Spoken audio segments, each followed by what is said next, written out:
Chapter 3 Reforms in British Administration 1858 to 1919. So far we have covered the administrative system of India at the time when the British arrived here and its evolution to their needs, first as traders and then as rulers of this colony. In this unit we shall try to account for the main reforms introduced by the British government in India during the period 1858 to 1935. As it adjusted itself to the growing needs of administration, we will also read these enactments in the context of changing political and economic demands of an awakening nation. The War of Independence and after. The outbreak of 1857, called by Dr. Pitabhi Sitaramaiah as the first war of independence, was a shock to the British government and its bureaucracy. Economic exploitation, social deprivation and political unrest made 1857 outburst inevitable. The British rulers had to revise their policy of conquest and annexations and to adopt a cautious and calculated policy of association and cooperation. The Act of 1858 ended the company rule and the system of double government by Board of Control in England and the Court of Directors of the company introduced by the Pitt's India Act 1784. Indian administration came directly under the Crown. The Act created the office of the Secretary of State, who was a cabinet minister in the British cabinet. His salary and establishment was paid from the Indian revenue. He was assisted by a council of 15 members to make him familiar with Indian affairs. With the end of the East India Company, British Parliament lost much interest in Indian affairs and the Secretary of State for India became the de facto government of India. He had overriding powers over the council in deliberations, appointments and the supremacy of home government over the government of India as formally established. The enlightened Indian opinion always criticized the constitution and functioning of this council. The various changes introduced by the Act of 1858 were formally announced by a proclamation of Queen Victoria. The Queen felt that such a document should lead to feeling of generosity, benevolence and religious toleration. It assured the native princes their rights, dignity and honor. This would pacify them and would make them act as a reactionary bloc against any progressive force raising its head against the British rule. The Indian Council's Acts. The need for policy of association. The War of 1857 was an eye-opener for the British rulers. Ruling such a vast colony from a distance was a great risk. If such institutions were not provided to get the feel of the Indians, the addition of the native elements to the council therefore became necessary unless one was prepared for the perilous experiment of continuing to legislate for millions of people with few means of knowing except by rebellion, whether the law suits them or not. Also, there was much inadequate representation for provincial governments on the central council. Along with the administrative need for larger associations, the British government wanted to distinguish between executive and law-making functions and stop the legislative council, moving towards a petty parliament. Industrial capitalism needs enlightened section as an associate, and representation becomes the sign of development of the society. The Indian Councils Act 1861. The advance made by the Indian Councils Act 1861 over the 1858 Act was mainly in the inclusion of a number of non-official members in the Executive Council of the Governor General. The Governor General's Executive Council consisted of 5 members, and for the purpose of legislation, the council was reinforced by 6 to 12 nominated members for a 2-year term. Half of these were to be non-officials, both European and Indian, not in the both European and Indian, not in the service of the crown. There were similar councils at the provinces. The powers of the Governor General increased more in the field of legislation. The council was presided over by the Governor General. His prior approval was necessary to introduce measures affecting public finance, religion, discipline, and maintenance of military and naval forces, and relations of the government with foreign princes and states. His consent was necessary for any act passed by the legislature, and his ordinances had the validity of an act. The idea was that the legislature should conduct its business like a committee or a commission, their publicity being limited to official reports only. The aim of the act, according to Sir Charles Wood, Secretary of State of India, was to prevent the legislature from interfering with the functions of the executive government. In the official dispatch, he avoided the word legislative council, and there was no mention of session in the rules of businesses.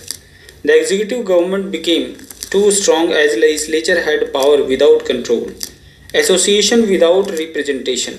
The belief of British rulers was that the most merciful rule over conquered millions is despotism, and most tyrannical is that of the lowest members of a dominant class. The earlier non-official members were mostly ruling princes or their divans or big landlords. They had little interest or initiative in its working, and their representation was hardly public. European interests settled in India differed from purely imperial interests rooted in Britain. The practice of private correspondence between the Secretary of State and the Viceroy bypassed the majority of the Council. Also, as the function of Council were merely legislative, it was a step backward with the provisions of the 1853 Act. It looks as if the British statesmen and thinkers, both conservative and liberals, felt sincerely that parliamentary form of government was unsuitable for India. Even John Stuart Mill, the liberal, believed that India was not in a sufficiently advanced state to aspire for a representative government. The Indian Council Act of 1892. The Indian Council Act of 1861 naturally could not satisfy the progressive public opinions in India. In its very first session, the Indian National Congress possessed a resolution to make these councils broad-based, elective, and with powers over budget and powers to interpellate the executive. To move too fast is dangerous, but to lag behind is more dangerous still. Lord Ripon. The liberal government generals and viceroys advocated the need for making councils more popular. Also, the government of India felt that it would strengthen its position vis-a-vis the British government with the help of elected Indian members. European business interests in India also favored larger elective elements and broader functions entrusted to the Council.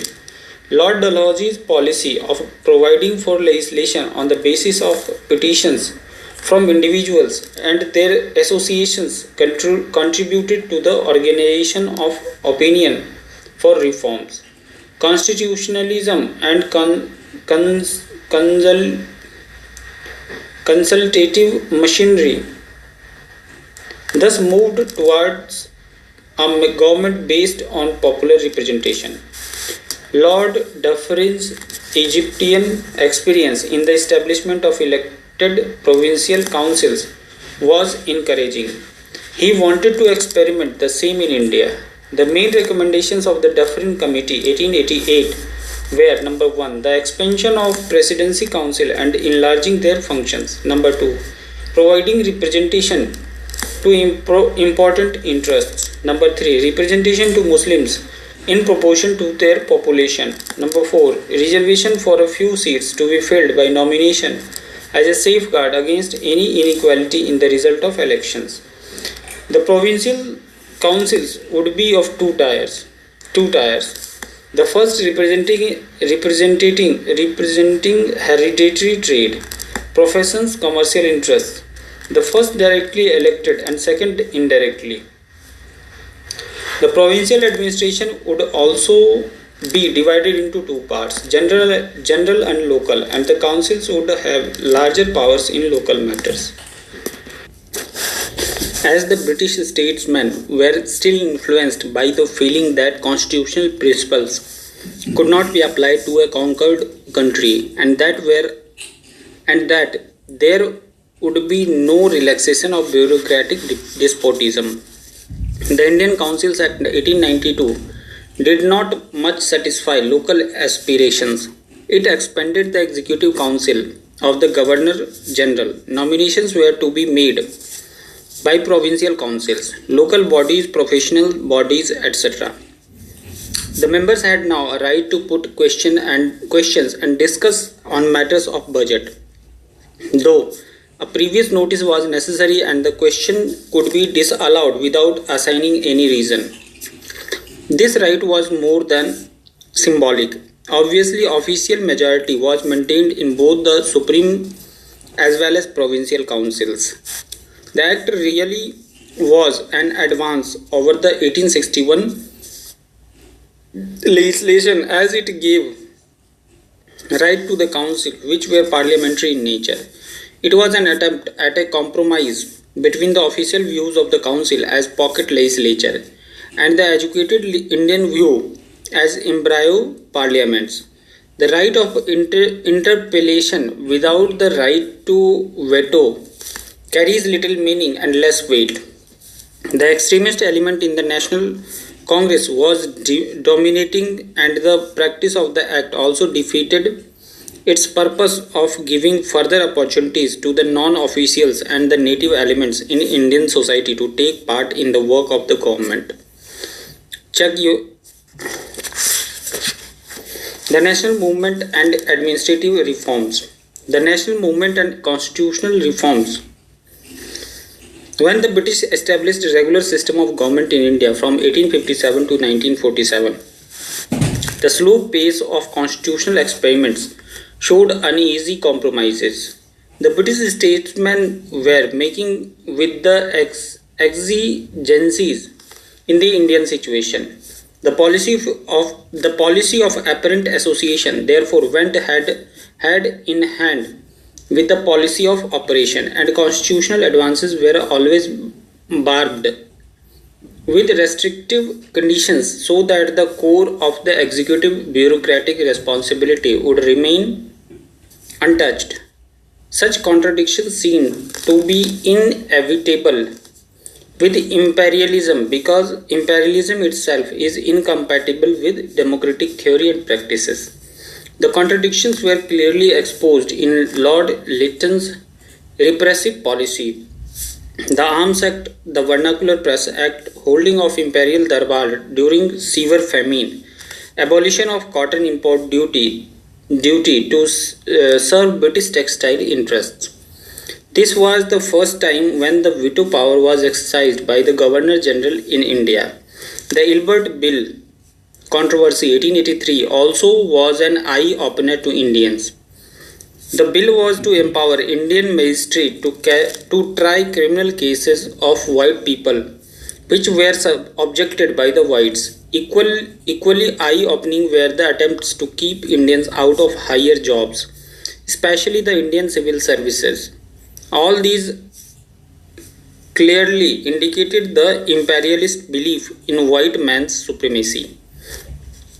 The Indian national movement organized itself in the Indian National Congress 1885, initially influenced by the Western educated upper middle class.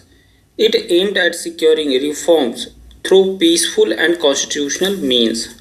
The British rulers the British rulers also felt that this would remove misunderstanding about the intentions of the government and would save the empire. The moderates had faith in the British sense of justice and fair play. The aim was gradual reforms with constitutional means. The Congress program tossed between extremists and liberals till it became a mass movement in the real sense and demanded nothing short of Purna Swaraj. Demands for administrative reforms. The early Congress requested the British government to reform administration by making it broad-based and representative. Various issues that rose during its early phase revealed that the National Congress was concerned with wider interests and larger sections of the people. It advocated a reduction in expenditure on military and home departments and establishment of military colleges in India. On the economic side, it advocated repeal of cotton excise duties, reduction of salt duties, reduction in land revenue and opening of agricultural banks. It proposed changes in tenancy laws to help peasants. On the industrial side, it advocated establishment of technical and industrial educational institutions, revival of old industries and establishment of new ones, protective tariff for new industries and extension of irrigation work. In social and industrial individual field, it prompted temperance, repeal of various laws restricting individual liberty and appointment of Indians to higher posts. In the political field, it advocated the abolition of Indian Executive Council and reforms in the legislative councils established under the Indian Councils Act 1861. More powers to local bodies, reducing official interferences in their functioning and removing restrictions on press. The Indian National Congress thus wanted to be representative of all classes and interests that were Indian. It was an interesting blend of liberals and extremists. Constitutional in means, it turned agitational in spirit. Further, constitutional laws became necessary to boost liberals' faith and to prevent the National Congress going progressively under the influence of the extremists. The Morley-Minto Reforms 1909 as the Indian Councils Act 1909 indicate the line of action taken by British government, the line of apparent association and adoption of the divide and rule principle.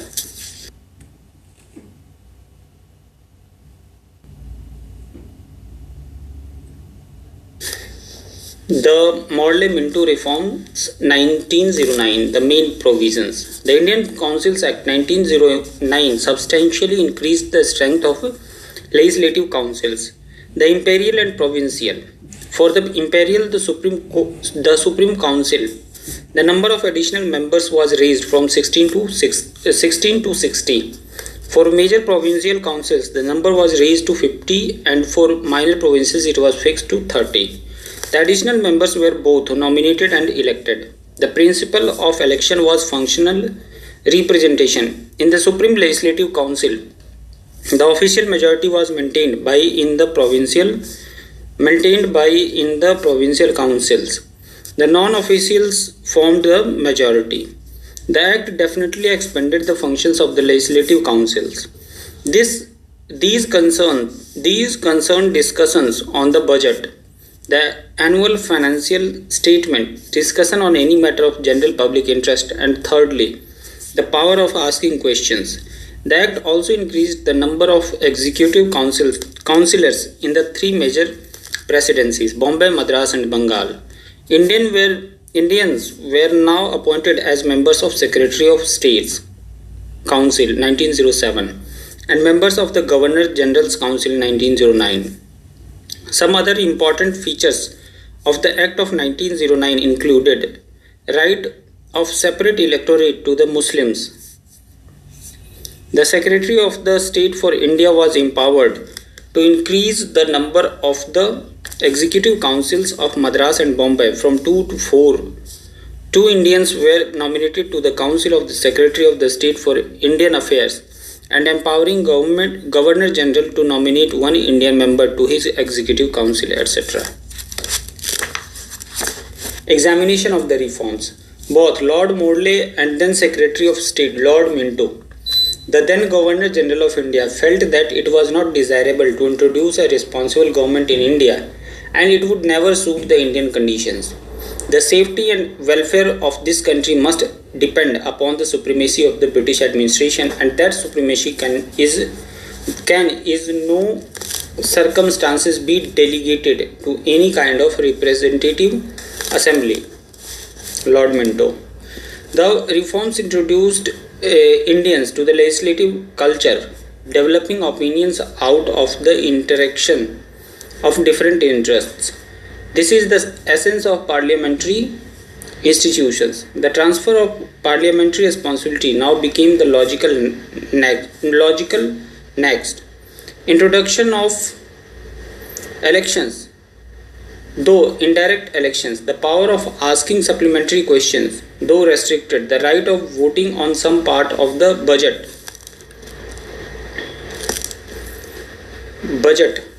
the right of moving resolution on the matters of public interest, strengthened legislative practices. The non-official and elective base also was sufficiently advanced as compared to the earlier acts.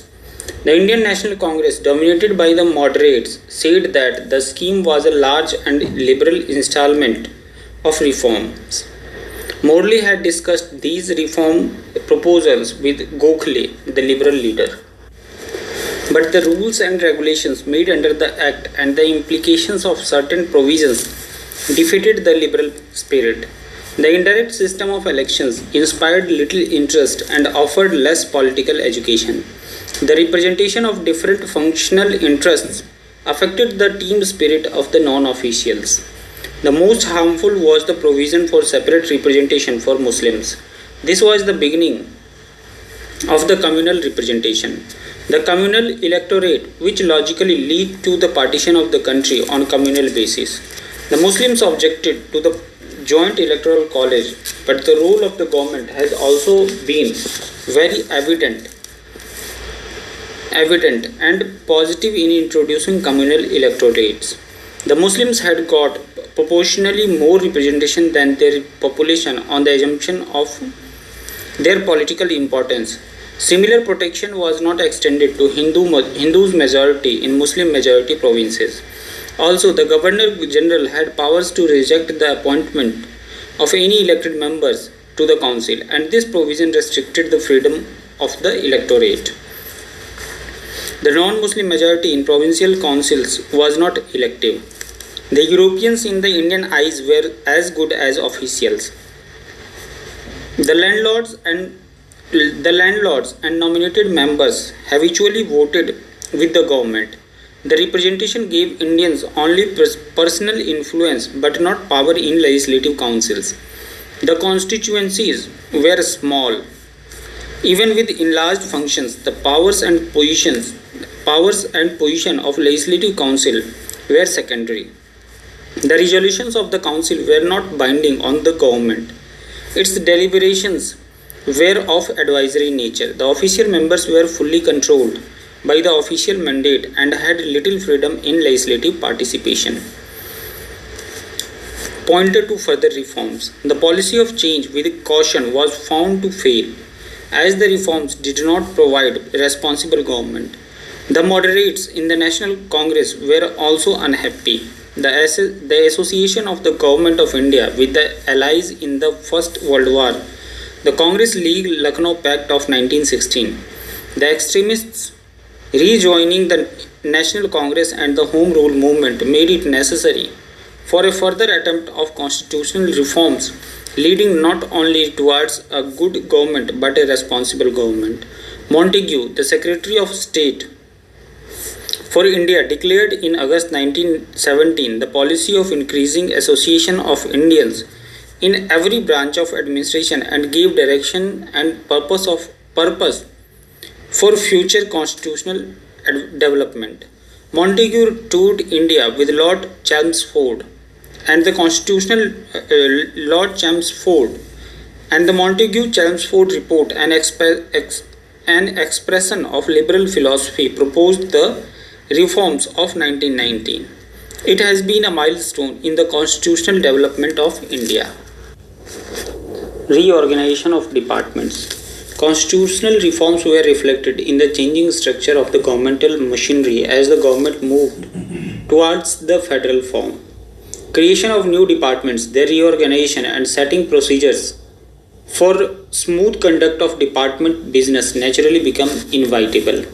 Departmental organization not only makes administration smooth but also streamlines its process and secures economy in its operation. In the beginning, administration was grouped under two broad segments, one covering general, foreign and finance, and the second covering secret, revenue and judicial departments. In 1843, administration was divided into four departments: military, foreign, home and finance. The home department dealt with legislation also. In 1855, a separate department of public works was established with the development of irrigation and railways. In the course of time, three main departments were established. The legislative department 1869 took over the legislative work of the home department. Obviously, it did not initiate or originate legislation. The second department was agriculture, revenue and commerce, created in 1871 mainly to work as a guiding agency in the context of recurring famines.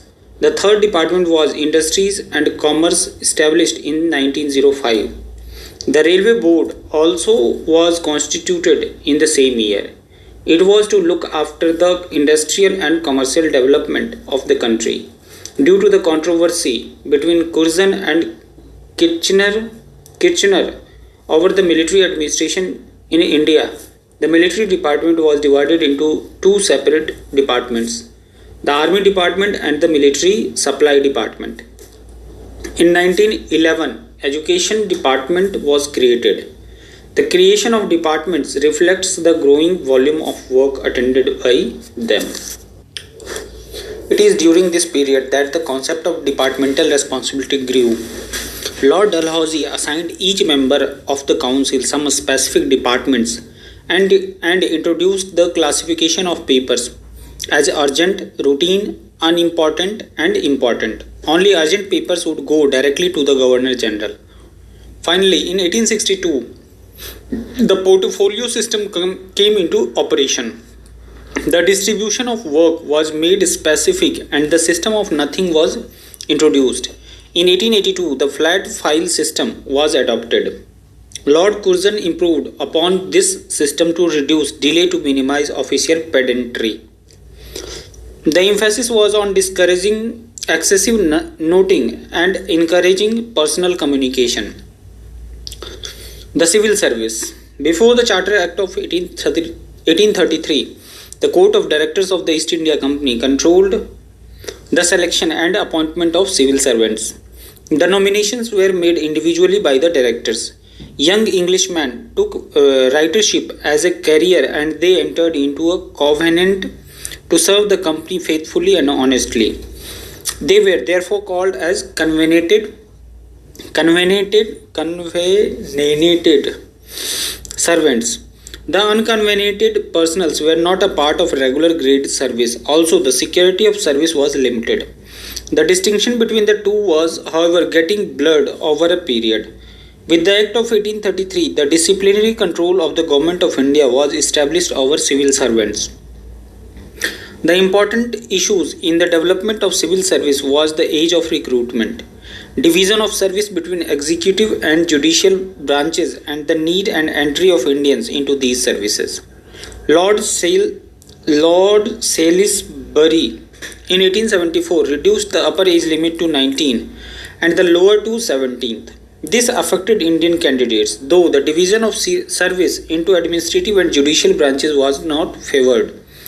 Sir Campbell devised the system of parallel lines of promotion and a convenated servant would choose after some years of service one or the other line. As the number of convened servants was restricted, the need for expanding unconvened services to fill in subordinate services was felt. This became obvious with provincial services and growth in governmental work. This subsequently led to the demand of Indianization of these services as later reflected in the Lee Commission report 1924. Financial administration. A centralized financial system was introduced in 1833. As the earlier structure was too diffused for effective control and economy, Lord Ellenborough created the post of a finance secretary at the central level and brought all financial operations under the review of the Government of India. It realized effective control and economy but ended in delay in final approval. Ellenborough really wanted to have a finance member on his council. For central control, the office of the Comptroller General of Account was created, and he remained in charge of appropriation and audit. In 1860, the system of budget was introduced. Financial relations were decentralized for the first time in 1870 when Lord Mayo made provincial government responsible for the management of local finance in some areas which were primarily of provincial interest. This relieved the imperial finance too, because provincial governments were expected to raise additional revenue by rising local taxes. Obviously, provincial budgets were required to be submitted to the Government of India for approval. Police administration. The law and order was earlier a community function and was administered by non-official force controlled by individual jamindars. Lord Cornwallis introduced the Daroga system in 1792, replacing jamindari thanedars under the direct control of district head and on its payroll. At the village level, village patels performed the functions, both revenue and police. With the experiment in Sindh by Sir Charles Napier, a separate self-contained expert police force came into existence. At every district, there was a superintendent who was subordinate to the district magistrate but departmentally under the control of the Commissioner of Police. In 1860, the Government of India appointed a police commission. It recommended the establishment of a single homogeneous force of civil constabulary. It was controlled by an Inspector General of Police. He was assisted in his work at the district level by district superintendent. The district magistrate retained his judicial authority in the administration of criminal justice. The codification of penal and procedural law also was undertaken. Local administration. Local government institutions are both natural and useful. Village community government existed in India with a village headman performing both civil and judicial functions. But the present system of local government is entirely a British creation. The principle of election and the concept of representativeness were foreign to the old local government system. The Mayo Resolution of 1870 stressed the need for introducing self-government in local areas to raise local resources to administer locally important services and also to provide local interest and care in the management of their funds. Municipal acts were accordingly passed in many provinces with elective local bodies coming into existence. The first local government, the Madras Corporation, was established in 1687. In a course of time, other presidency towns also formed local governments. Lord Ripon's resolution in 1882 has been regarded as the landmark in the history of local government in India. The resolution declared that it was not primarily with a view of improvement that this measure is put forward. It is chiefly desirable as an instrument of political and popular education. The resolution extended election the resolution extended election principle with an elected non-official chairman. Ripon wanted to provide for the new educated middle class an opportunity for association and thereby check rigid bureaucracy. The Montagu-Chelmsford Reforms 1919. The Preamble of the Government of India Act 1919. It is the declared policy of the Parliament to provide for the increasing association of Indians in every branch of Indian administration and for the gradual development of self-governing institutions with a view to the progressive realization of responsible government in British India as an integral part of the empire. In response to the spirit of the preamble, the Act provided complete popular control as far as possible in local government areas. There was also maximum popular representation and freedom to provincial government. This is reflected in the system of diarchy. The government of India was still to be responsible to the British Parliament, but Indian Legislative Council was enlarged and made more popularly representative. In tune with the spirit of the declaration, the control of British Parliament over the Indian government was relaxed and that of central government over the provincial government was reduced. The basic contention was that where the government of India and the central legislature were in agreement, the home government would not interfere. Main features of the 1919 Act included: A. The Council of the Secretary of State to have 8 to 12 members, with 3 Indian members and at least one half of them to have spent a minimum of 10 years in India. B. The Secretary of the State to follow the advice rendered by the Council. C. The Secretary of State was not allowed to interfere in the administrative matters of the provinces concerning transferred subjects. D. To carry out their administrative affairs. The governors were given instrument of instructions as a guide. E. Other than Muslims, the minorities including Sikhs, Anglo-Indians, Christians and Europeans were given right of separate electorate, etc. The central government. The central government was more representative and responsive, but not responsible. The Governor General at the apex of administration was still an autocrat. He had the powers of superintendence, direction and control over the entire administration, and these were very effective powers. In theory, the Government of India was ruled by the Government of England, and the Governor General, who differed from the policy of the Secretary of State, had no alternative but to resign. But in actual practice, the Governor General, as the man on the spot, carried a great deal of power and influence. He could overrule the decisions of his Executive Council. He was the executive. The Executive Councillors were virtually his nominees. He had full control over foreign and political departments. Every bill passed by central or provincial legislature needs his assent. In certain cases, his prior assent. He could put any bill on the statute. Also restore cuts. He has used his powers to override the legislature. For example, Prince's Protection Act 1923, the Finance Bill 1925, raising salt duty.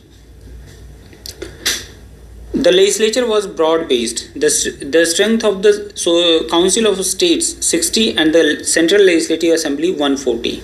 But its composition was faulty and powers were much restricted. The communal representation introduced in 1909 Act for Muslims was now extended to other communities like the Sikhs, the European, thus encouraging separatist tendencies in the Indian people. The Governor General thus had too many powers and was not responsible to the legislature. Machinery of diarchy at the provinces. The division of subjects into central and provincial, and the further division at the provincial level between reserved and transferred subjects was a novel feature of the Montfort reforms.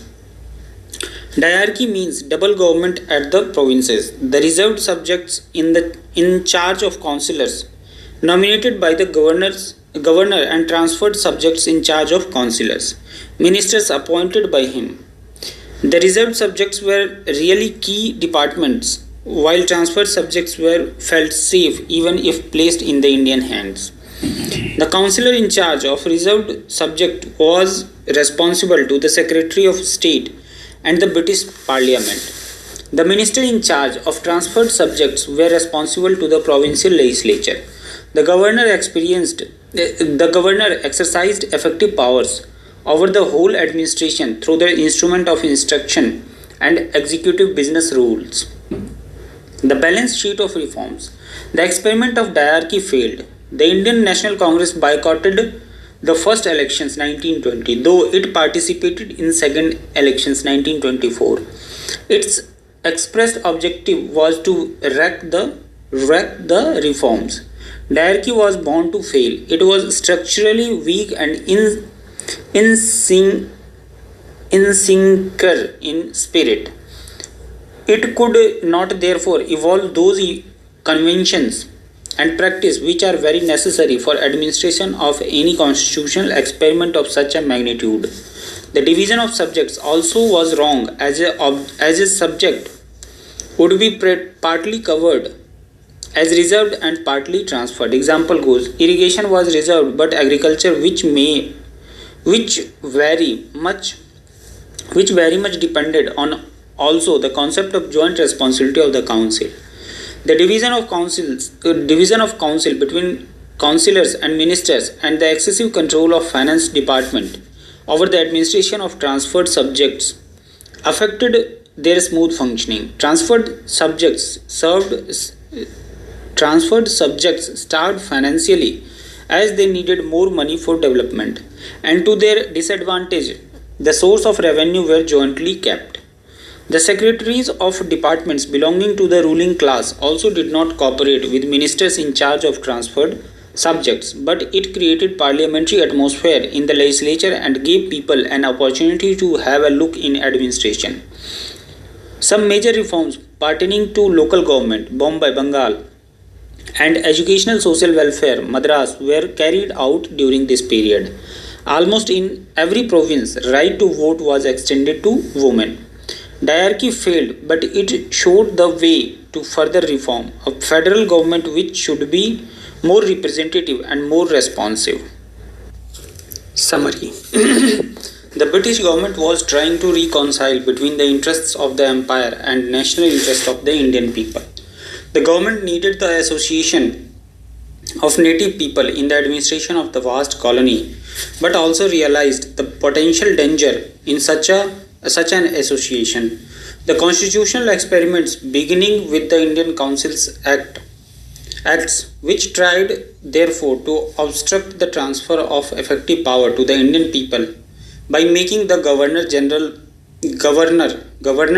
autocratic and the Legislative Council dominated by official element and divided in it. The reforms in effect could not satisfy the Indian people, and the National Congress representing their interests moved to its goal of Purna Swaraj.